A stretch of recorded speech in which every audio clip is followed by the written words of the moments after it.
Salut, c'est Gaki-san, j'espère que tu vas bien. On se retrouve aujourd'hui pour ma vidéo achat manga du mois de juin. Je porte la même tenue que ma vidéo précédente, c'est normal.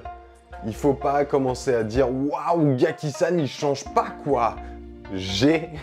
Pourquoi je m'enflamme? Je tourne tout simplement 2 vidéos le même jour, donc j'ai la flemme de me changer, je vais pas me rechanger pour... Ah, mais je suis en train de polémiquer sur un sujet qui est vraiment nul par contre. J'espère que vous allez bien. Je vous ai déjà certainement posé la question juste avant, j'ai déjà oublié alors que j'ai 30 secondes de tournage. Oula, tourner 2 vidéos le même jour, je crois que c'est pas bon pour moi. On va pas perdre de temps, j'ai pas mal d'achats manga et j'ai eu aussi quelques réceptions de chez Akata. Et d'ailleurs, on va commencer par ça, donc c'est parti. J'ai reçu le tome 1 et le tome 2 de Boss Renoma, le spin-off de Prisonnier Riku.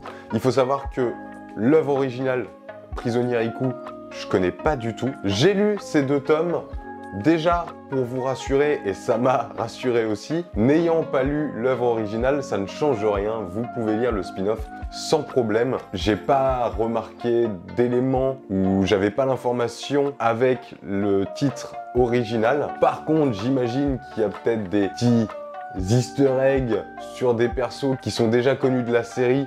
D'ailleurs, le personnage principal, je crois qu'il est beaucoup aimé, hein, Boss Renoma, donc... Bon, j'imagine que ça, je les ai pas eu pendant ma lecture. Il faut savoir que j'ai plutôt apprécié ma lecture, mais c'était pas non plus incroyable. On est sur un spin-off, les spin-offs, c'est jamais exceptionnel, hein, de toute façon, on va pas se mentir. On était sur quelque chose de très simple, qui a marché sur moi, qui m'a donné aussi envie de lire Prisonnier Riku. Donc à voir au fur et à mesure du temps, mais en tout cas, c'était vraiment pas mal. J'ai aussi reçu le tome 1 de Hentai Kamen de chez Akata, toujours. Ça, je n'attendais rien du tout de ce manga-là. C'est une dinguerie. On a vraiment un côté old school en termes de dessin. Il n'empêche que c'est un manga, si je dis pas de bêtises, qui est sorti dans les années... Ça devait être en 1993 au Japon. Ça a fait beaucoup de bruit. Nous, en France, on ne l'a pas eu. On l'a enfin. L'édition est ultra qualitative et moi, je connaissais pas du tout. Donc je me suis renseigné forcément par rapport à cette œuvre. Et franchement, mais moi j'ai passé un ultra bon moment. Le nom peut faire peur. La cover peut faire un peu flipper aussi, j'avoue. Mais franchement, c'était trop bien. Je vous en dis pas trop. N'hésitez pas à découvrir cette œuvre. C'est vraiment stylé. Fini la réception, on passe à mes propres achats du mois de juin. Et on commence avec Kowloon, le tome 5.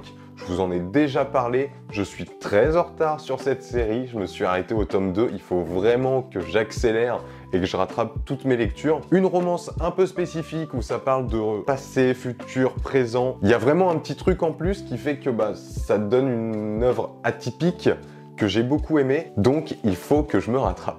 J'ai acheté aussi le tome 3 de A Couple of Cuckoos. C'est pareil, je n'ai lu que le tome 1, je pourrais pas vous parler de la suite, sachant que le tome 1 m'avait beaucoup plu. Il y avait ce côté aussi old school, ça m'a beaucoup fait penser à Ranma 1/2 parce qu'on a vraiment une histoire entre 2 adolescents, bon alors ça n'a rien à voir, mais 2 adolescents qui ont été échangés à la naissance.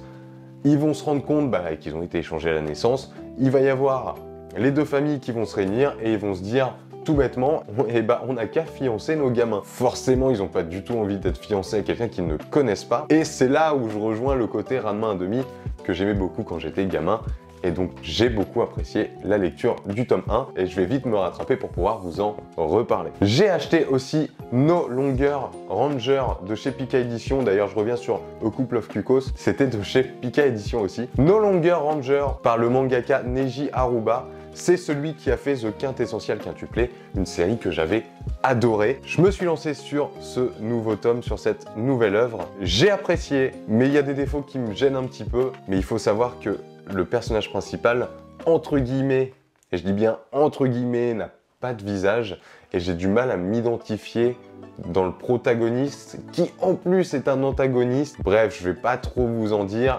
Mais il n'empêche qu'on va suivre les méchants dans cette œuvre. Et ça, par contre, c'est une qualité, puisque je trouve ça cool, en fait, de voir les méchants, comment ils vont se débrouiller contre les gentils.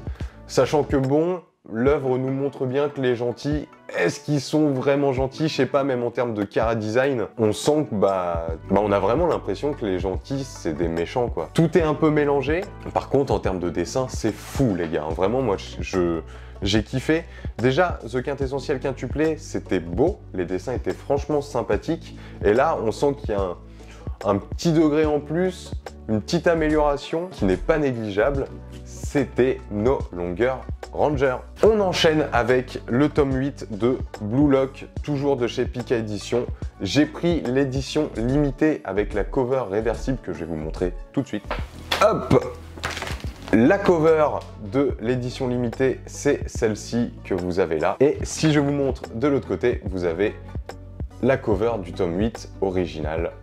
Juste ici. Je suis à la bourre sur ma lecture de Blue Lock. Si je dis pas de bêtises, je crois que je me suis arrêté au tome 3. J'ai acheté le tome 8. Je prends mon temps, ça sort assez rapidement. J'ai le temps de tout lire d'un coup et je vous avoue que je me permets de les prendre entre guillemets dès la sortie parce que je sais que l'animé sort, si je dis pas de bêtises, en octobre et que ça va être une dinguerie et que là pour trouver les mangas ça va être plus compliqué, donc j'anticipe.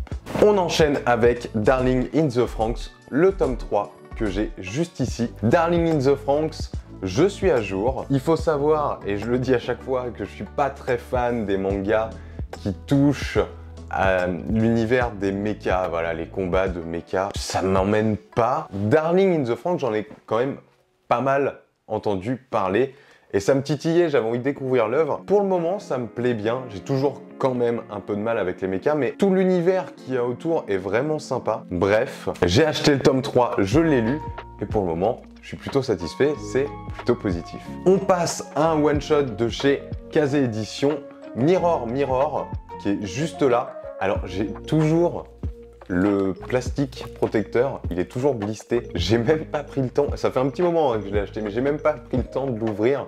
Je l'ai toujours pas lu, hein, vous vous doutez bien, je vais pas vous mentir. Je sais qu'apparemment, les dessins sont atypiques. Il y a vraiment un gros truc, un gros taf qui a été fait. Est-ce que je l'ouvrirai pas maintenant en vrai? Rien que pour moi, savoir les dessins comment ils sont et pour vous les montrer. Et bah, je crois que je vais le faire maintenant. Le papier est ultra qualitatif.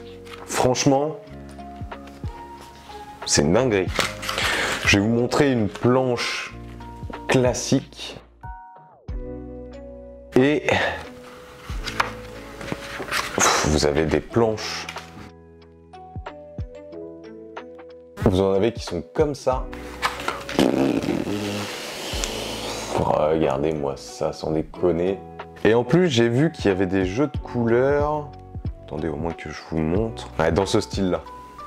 Vraiment des dessins qui sont en noir et blanc avec quelques petites couleurs. Je sais pas ce que ça va donner niveau histoire, mais je sais qu'en termes de collection, c'est ultra qualitatif. Franchement, maintenant j'ai la hype, j'ai envie de le lire. On va continuer la vidéo quand même, je vais pas m'arrêter là pour aller le bouquiner. Je vous en reparlerai. N'hésitez pas à me suivre sur Instagram. Je vous laisse mon Instagram juste à côté. Gakisan.manga si vous me cherchez dessus de toute façon. Comme ça, vous aurez, si jamais j'ai pas le temps de vous en reparler en vidéo, mon avis. Il y a plein d'avis, des avis manga où je vais parler des découvertes manga que je peux faire au fur et à mesure du temps. Et vous allez avoir des avis express. Les avis express sont la suite de certains mangas que j'ai déjà lus. Attention, les achats express comprennent du spoil, mais je le précise toujours au début de mes publication. J'en profite tant qu'à faire vu que je suis en train de faire ma petite pub, on va pas se mentir.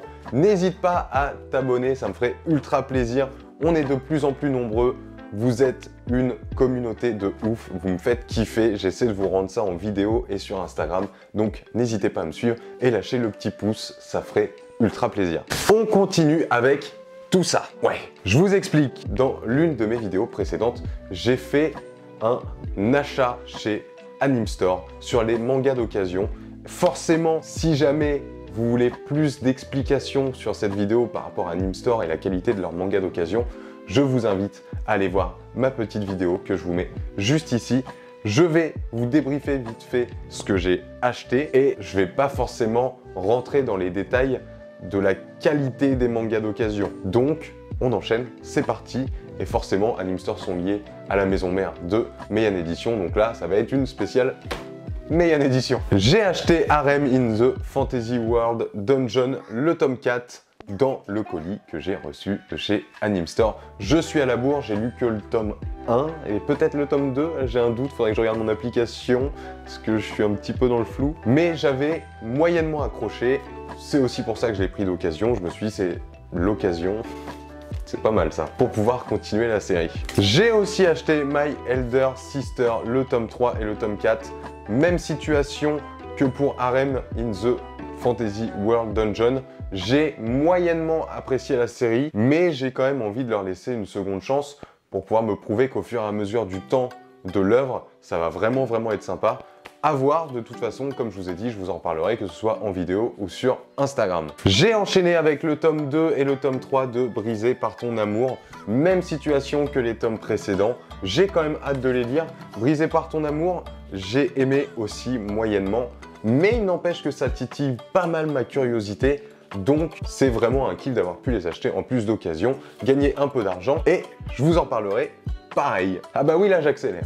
Dans le dernier manga d'occasion que j'ai eu chez Animestore, Shigurui, le tome 1, qui a l'air ultra qualitatif, j'ai entendu énormément de bonnes choses sur cette œuvre. J'ai hâte de la découvrir, de vous en reparler. En tout cas, je suis bien content de pouvoir l'avoir dans ma mangathèque et dans ma collection, ça fait ultra plaisir. J'avais aussi acheté des tomes 9 dans le colis de chez Animestore, et donc j'ai acheté le tome 9 de Gannibal, qui n'est rien d'autre qu'une dinguerie. Vous devez tous lire Gannibal, c'est trop bien, les dessins sont ultra qualitatifs, l'histoire est folle. J'ai pris un plaisir immense à lire ce tome 9 et toute la série. C'est vraiment une pépite. En tout cas, moi, c'est une très bonne découverte. J'aime beaucoup Gannibal et c'est pour ça que je l'avais acheté en tome 9, hein, de toute façon, on va pas se mentir. N'hésitez pas à découvrir cette œuvre.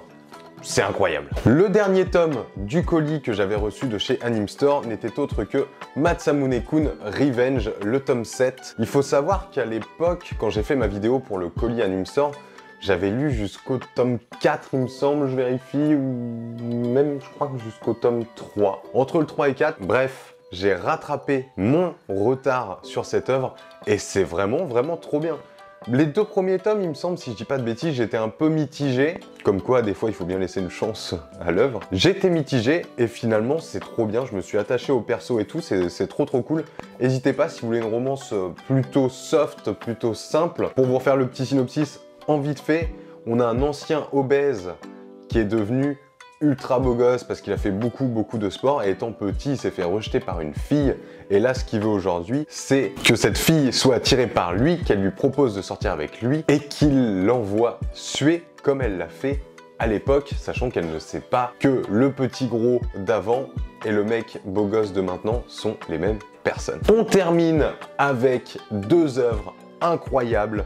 La première, j'ai acheté le tome 14 de Jagan, qui n'est autre que le dernier tome de cette œuvre qui a été incroyable pour moi. Je pense qu'en termes de seinen, c'est mon top 1. Il y a à l'époque, j'avais fait un top 10 des mangas que j'appréciais le plus, du moins sur l'année dernière, si je dis pas de bêtises.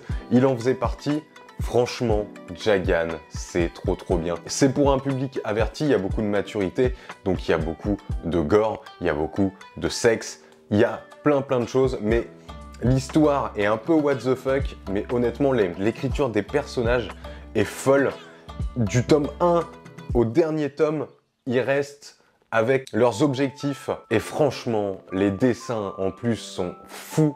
J'ai que des qualités sur Jagan. La fin, j'ai été un peu mitigé sur les dernières pages. Je m'attendais à autre chose. Il n'empêche qu'on garde le côté what the fuck de toute l'œuvre. Et je peux pas dire que c'était mauvais, puisqu'en fait, c'est juste le mangaka. Il a décidé que ce soit comme ça jusqu'au bout.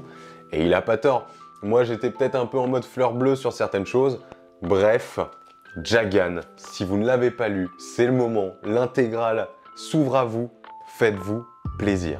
Et on termine sur un truc ultra connu que moi, j'ai mis du temps à lire. J'ai acheté le tome 7 et le tome 8 de chez Glénat de Berserk. Berserk est une dinguerie.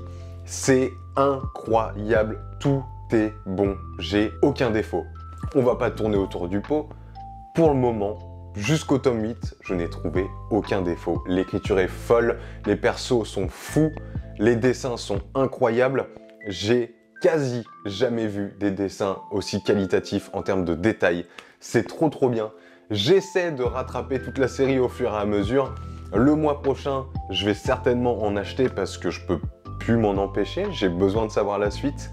C'était fou, c'est fou. J'attends mon tome 41 en collector. Si vous voulez savoir mes attentes du mois de juillet, je vous mets la petite vidéo qui est sortie très récemment. N'hésitez pas à aller la voir. Ce sont les 2 derniers tomes que j'ai acheté. J'ai terminé avec tous mes achats manga. J'espère que cette vidéo t'a plu. N'hésite pas à me dire ce que toi aussi tu as acheté, ce que tu as lu, ce que tu as kiffé. Ça me ferait ultra plaisir de savoir. Et voilà les gars, c'est la fin de cette vidéo. J'espère qu'elle vous aura plu. On se retrouve la semaine prochaine pour une autre vidéo. Prenez soin de vous. Bisous.